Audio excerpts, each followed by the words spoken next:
Hey you guys, so I am finally doing my question and answer mukbang. Let's go ahead and answer these questions because your girl is hungry. Alright, I ain't ate all day because I've been preparing for this.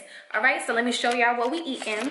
First and foremost, got a bottle of wine, red wine, pasta with red sauce and meat sauce, some eggplant, and then we have some bruschetta. Alright, first of all, let's taste this food because I ain't tasted this food yet, okay? Let me see, let's try to get into the camera. To the camera, okay? To the camera.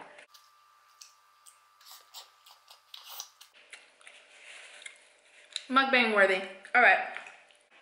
First question. What is backpacking and what is a hostel?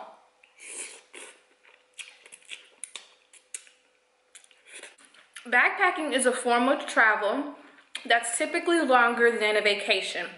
When you backpack, you're going to multiple places in multiple cities or countries, doing things very minimalist, meaning you carry as little bit of luggage as you need, and you use like the cheapest mode of like transportation, whether it be like a bus or a train, as opposed to like a plane and stuff like that. And then as far as accommodation, you're typically staying in hostels, which I'll explain what that is, more so than hotels, because you're more so concerned about using your money for experiences rather than like lodging and transportation. The easiest way to describe a hostel is like a college dorm. Multiple beds, you share a bathroom, you share a common area. But hostels are typically used mostly for travelers. All right, how have you avoided getting lonely? Number one, I talk to my camera because I feel like I'm having actual direct communication with somebody. Also, I talk to my family every single day, all freaking day, as if I wasn't even gone. And I talk to my man from the time I wake up to the time I go to sleep. So, for the most part, I haven't really been getting lonely. Plus, I'm an only child, so I'm used to, you know, being by myself. What is your budget, and are you sticking to it? My budget is $8,000. Am I sticking to it? Yes. So far, I've spent, I spent $4,000 so far. So yeah, I am sticking to my budget, and I actually don't want to spend more than $6,000 because I only have a month left, and I feel like since I made it this far, I can make it to $6,000. I actually have in my notes, each place that I go to, I write down how much I spent for transportation, accommodation, food, and miscellaneous. And I always keep track that way. Have you hooked up with anybody from any of the countries? If so, which country was the best? The answer is no, I have not hooked up with anybody. Hell, I barely have any friends, number one. Number two,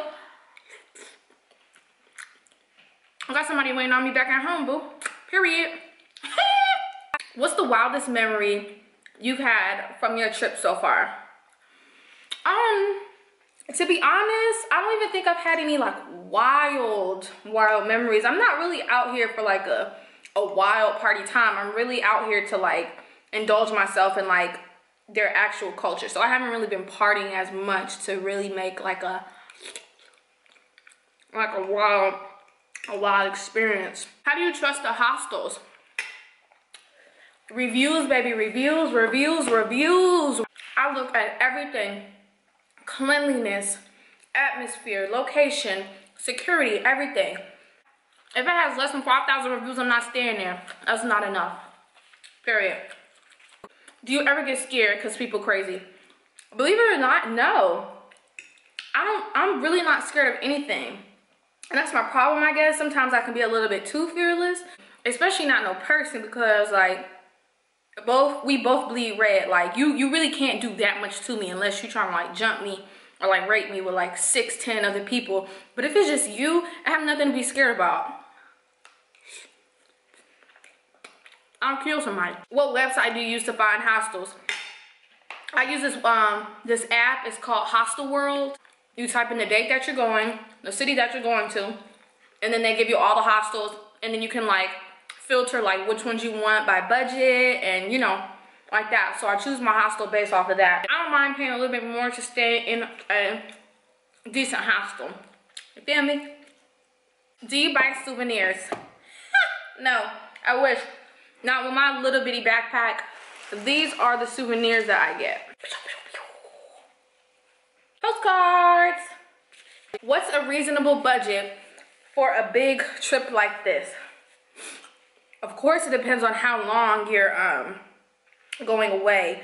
But in my case, 2 months, I would say that you need at least $5,000. And $5,000 because you need to pay for your place to, you need to pay for your place to sleep, your transportation, food, and then small things that you would like to do. You feel what I'm saying? Because you don't want to be cheap on yourself. Like, you don't want to have to sacrifice certain things. Like, oh, I really, really wish I could do this, but I don't have enough money. How are you adjusting financially? Okay, I'm going to break this up into 2 categories. Financially at home and then financially here in Europe. Adjusting fine. Like I said, I'm sticking to my budget. So I really don't have any problems there. Some countries are way more expensive than other countries, such as Switzerland. I literally, for everything in Switzerland, I literally paid maybe like $800, $900 for Switzerland alone. Y'all probably like, this bread tough, but no, that's how all their bread is over here. All their bread is tough. How am I adjusting financially back at home? I'm doing good because when I saved up my money, I made sure I had enough money to pay my bills for all the months that I was gone, plus an extra month. So that way I can get back into the rhythm of things. So yeah, that's how I'm adjusting back home financially. Everything's paid for, so I'm good. What's your favorite thing about backpacking so far? My favorite thing about backpacking is the freedom. Oh my God. What made you want to do this? I honestly, I'm not even trying to sound corny, but I have to see the entire world before I die. Like, God didn't make this whole world for us to just let it go to waste. So I always said I have to go backpacking because I can't take that many vacations. It's like 200 countries in this world. I can't take 200 vacations. You know what I mean? So I have to see stuff while I'm here, especially because you don't know how long you have on this earth.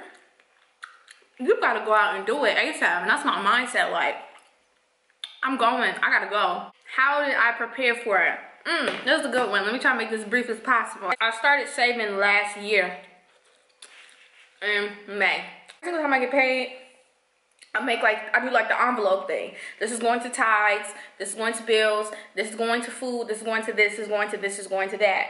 So I would use the leftover money that I have for like just random spending money. If I had any extra money left over, I will put that towards my trip. And then I will also put like 60% of my check towards my trip. Also, every single day I prepared for my trip on my iPad. I wrote down every single country in Europe. I wrote down every single city in Europe. I narrowed those all down. I wrote down all the activities that I would like to participate and all the sites that I would like to see in each of the countries. I also wrote all the different modes of transportation. I listed all those. I listed a lot of the hostels that I was interested in. I did a packing list. I watched a lot of YouTube videos. I literally mapped this entire thing out before I came out here. That's how I prepared. The only thing I didn't do was just book my transportation and my hostels because I didn't know, you know, if I wanted to stay someplace longer or I mapped it out to the T. What have been your biggest highs / positives of your travels? Doing everything on my own, honestly. I paid for this entire trip by myself. Oh my God, I got food and my alcohol. So the biggest positive of my trip is knowing that if I really put my mind to it, I can do it. And I did it. Okay. Did you seek any therapy or mental health preparation before this venture? I'm considering teaching overseas, but I'm concerned about how to approach the situation psychologically. The only mental health preparation that I did was I prayed a lot. I have a scripture prayer book with me. I looked at a lot of vlogs and stuff like that. And then also my mom, she held a prayer call with about 10 of her closest friends. And they each took turns praying for me over my trip and just my safety and stuff like that. So other than that, I really didn't seek any mental health preparation. But if you want to go teach overseas, go ahead and do it. Don't let nothing stop you back, because if you just rely on your mental is always going to be telling you something opposite of what your heart is going to be telling you. Follow your heart. There's absolutely nothing to be afraid of. If you believe in God, then the same God that's in the United States is the same God that's in wherever you decide to teach. I got that from Miss Katrina. Thank you for saying that. So yeah, don't let nothing hold you back. Go ahead and do it, because there's only so much preparation you can do. Were you scared of being lonely? What about the sleeping conditions in the hostels? No, I'm not scared of being lonely, because I'm always alone. And then the sleeping conditions in the hostels, like I said before, I'm very anal about where I stay and how clean it is. So I have not been in a dirty hostel yet. The only one that I didn't really care for too much is the one in Pisa, because it was some stinky boys in there and they stunk. Their feet were stinking. But other than that, everything has been clean. We're the only black woman. How was that? I still am the only black woman. It's kind of annoying, because I'm like, damn, like, where the black people at? Where the black people? I'm not gonna lie though. 2 days ago, I met this black girl named Arwa, and she was cool. So shout out to her. And I met this black girl named Melissa. Shout out to her. She was cool too. So, I mean, other than that, being black by myself, I'm kind of used to it. I'm used to the stares. I'm used to all of that. People act like they've never seen a chocolate person before. Get over it. Traveling safety tips. I'm gonna give y'all 5 most important safety tips. 5 safety tips. Number 1, never walk outside, especially in the dark, with earphones in your ear. You need to be aware of every single thing that is going on at every single moment. Number 2, don't trust anybody. It don't matter who they are. Policeman, firefighter, don't trust them. And never go nowhere with nobody by yourself. Tip number 3, do not arrive in your next destination in the nighttime. Always get like an overnight bus that'll get you there in the morning, or get a short route that will get you there in the afternoon. Do not arrive to your location in the dark, because number 1, it's your first time being there. Number 2, you don't know how that area is in the dark. Always get there in the light. Number 4, make sure you do your research. If a hostel looks okay and it's $20, but it's kind of like sketch, don't be cheap. Pay $40 to stay in a better hostel. Your safety comes first. Money can be replaced. Your life cannot be replaced. Number 5, do not get that drunk. Whether you're by yourself, with friends, whatever. Do not get so drunk to the point where you black out, or you don't know how you got home, or you wake up in the bed with some random stranger. Drink, have a great time, but don't drink so much, because you never know what these people's intentions are. You never know who's watching you. You never know who is following you. All 5 of those tips all go back to be aware of your surroundings, because you can't get caught slipping if you don't slip. Hello. How are you going about meeting and connecting with new friends while backpacking? This is the last question. I gave up. If I meet people, then I meet people. If I don't meet people, then I don't meet people. I'm not about to go out my way to try to make friends with people that are racist, with people who act like they've never seen a black person, and with people who don't want to associate with me because of the color of my skin. So I'm not connecting with nobody, and I'm 100% fine with that, because like I said, I met this amazing girl named Arwa the other day. I met this amazing girl named Melissa. I met new friends in Lisbon. None of those friendships had to be forced. We all came together as women, and we all became friends. But this trip is not really even about making friends. This trip is really for me to get closer to myself, to get closer to God, to just get more in tune with myself, period. If it's meant for me to make friends, I will make friends at the right time, just like I have been doing at the right time. So now I just feel like, honestly, like God is just trying to get me by myself, because if I'm making friends and trying to connect with people every single place I go, I'm not really focusing on my main goal. Everything happens for a reason, and I think that's probably one of the reasons why I haven't been making, so many friends. But it is what it is. Do not forget, like this video if you like it, comment if you have something to say, and subscribe. Let's turn Blvckpacking into a movement, y'all. This is our world too.